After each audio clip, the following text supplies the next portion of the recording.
यह रही आपकी कहानी चांद पर जाने वाली बिल्ली का हिंदी अनुवाद शब्द दर शब्द।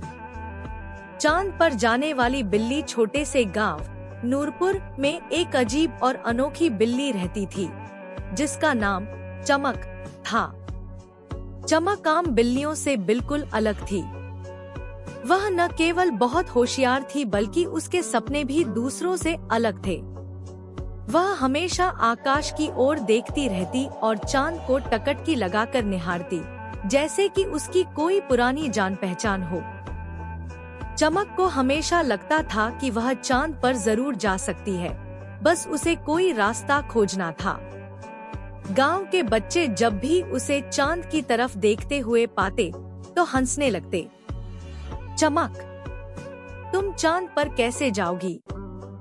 वहाँ तक तो सिर्फ रॉकेट जा सकते हैं, राजू ने शरारत से कहा। चमक ने अपनी चमचमाती आंखों से राजू की ओर देखा और सोचा, ये दुनिया वाले नहीं जानते कि सपनों की कोई सीमा नहीं होती। चमक की योजना एक दिन चमक ने तय कर लिया कि अब समय आ गया है कि वह चांद पर जाने की तैयारी करे। वह चुपके से गांव के वैज्ञानिक चाचा करीम के घर में जा घुसी। चाचा करीम हमेशा नई नई खोजों में लगे रहते थे। उनके आंगन में एक अधूरा रॉकेट पड़ा था जिसे वे किसी विज्ञान प्रतियोगिता के लिए बना रहे थे।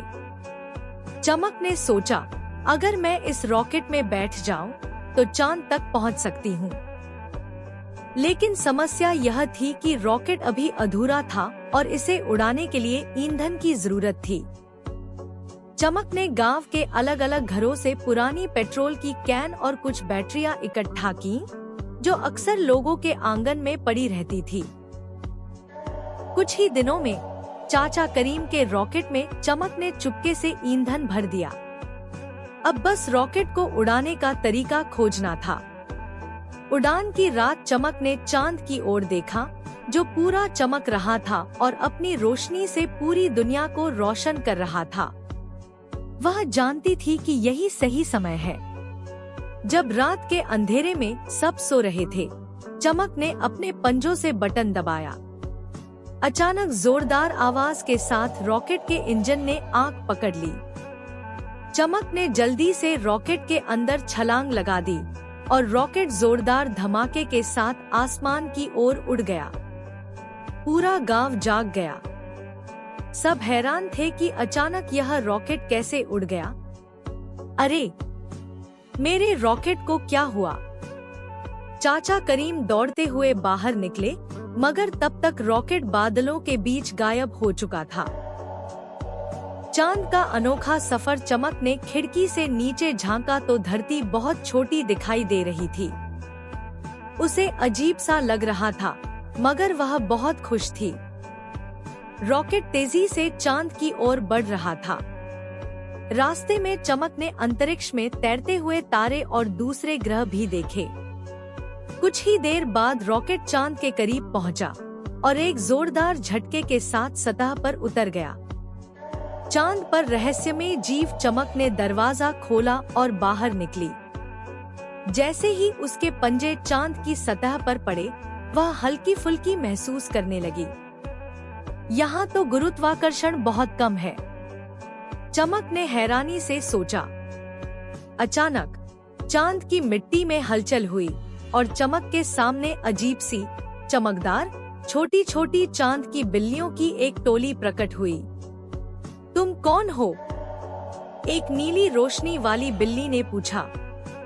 मैं चमक हूँ, धरती से आई हूँ, चमक ने जवाब दिया। धरती? वहाँ तो बहुत बड़ी बड़ी मूकें रहती हैं, जैसे इंसान। दूसरी बिल्ली ने कहा। हाँ, मगर मैं वहाँ से भाग आई हूँ, मुझे चांद बहुत पसंद है, चमक ने खुशी से कहा। चमक की नई दुनिया। चमक को वहाँ के वातावरण से बहुत लगाव हो गया। चांद की बिल्लियाँ हवा में तैरती थीं। उनके पास चांद की रोशनी से बनी खाने की चीजें थी और वे सब बहुत खुशमिजाज थी। चमक ने वहाँ रहने का फैसला कर लिया। वह हर रात चांद की रोशनी में खेलती, सितारों को छूने की कोशिश करती और नई मुकाओं के साथ समय बिताती। धरती पर वापसी की कहानी। कुछ महीनों बाद चमक को ख्याल आया कि धरती के बच्चे तो हैरान होंगे कि वह कहाँ चली गई। चमक ने चांद की बिल्लियों की मदद से एक खास रॉकेट बनाया जो चांद की रोशनी से चलता था। एक रात जब चांद पूरे जोश में था, चमक ने रॉकेट में छलांग लगाई और वापस धरती की ओर चल पड़ी। जब रॉकेट गांव में उतरा तो सब लोग हैरान रह गए। चमक, तुम कहाँ चली गई थी? राजू ने खुशी से चिल्लाया। चमक ने चांद पर अपने अद्भुत सफर की कहानी सबको सुनाई, मगर किसी ने विश्वास नहीं किया। सबको लगा कि यह बस एक सपना है। लेकिन राजू ने ध्यान से चमक की आंखों में देखा और कहा, नहीं, यह सपना नहीं, चमक सच में चांद पर गई थी। और फिर चमक ने आसमान की ओर देखा जहां चांद चमक रहा था। उसकी आंखों में एक रहस्य था, एक ऐसा रहस्य जो सिर्फ वही जानती थी। समाप्त। यह हिंदी अनुवाद शब्द दर शब्द आपकी कहानी को जीवंत बनाता है। उम्मीद है कि आपको पसंद आएगा।